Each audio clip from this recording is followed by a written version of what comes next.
A Carter County project to mitigate the impacts of carbon dioxide on the climate is under consideration by the BLM. Montana Free Press reporter Amanda Eggert has been following this story. Amanda, how are people in Carter County responding to this idea?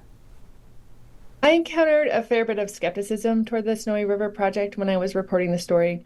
Some of that is related to the project's climate mitigation potential. Groups like the Montana Environmental Information Center and Northern Plains Resource Council argue that ExxonMobil could end up pulling carbon dioxide-rich natural gas from gas fields in Wyoming, only to turn around and inject the carbon right back underground. They say recently increased tax credits for carbon sequestration projects might be a motivating factor for Exxon here.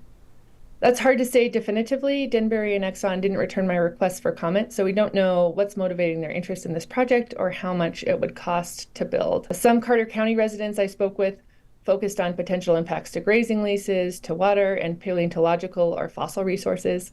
There are also concerns about wildlife impacts and the safety of CO2 pipelines. And Amanda, do we have any information about the economic impact of this project? We do. The environmental assessment does include some information on jobs. Denbury estimates the project would generate between 4 and 35 construction-related jobs when the wells are being drilled, with about a quarter of those going to locals.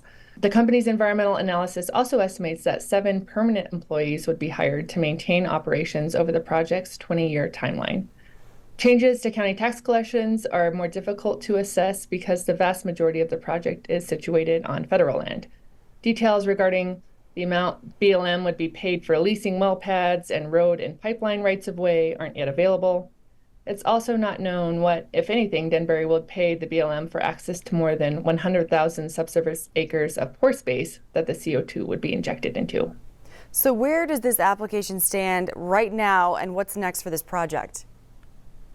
BLM's comment period closed last week, so now the agency will review the comments that were submitted to it and start working on a final environmental assessment. They could approve the project as proposed, suggest modifications to the project, or deny it altogether. They could also ask Denbury to prepare an environmental impact statement.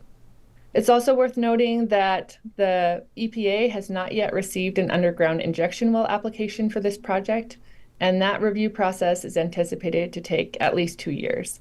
That means we won't have a clear idea whether or not this project will move forward for quite a while yet. Thank you so much for getting us up to speed on this, Amanda. Again, the full story is at montanafreepress.org. Thank you again. Thank you for having me on.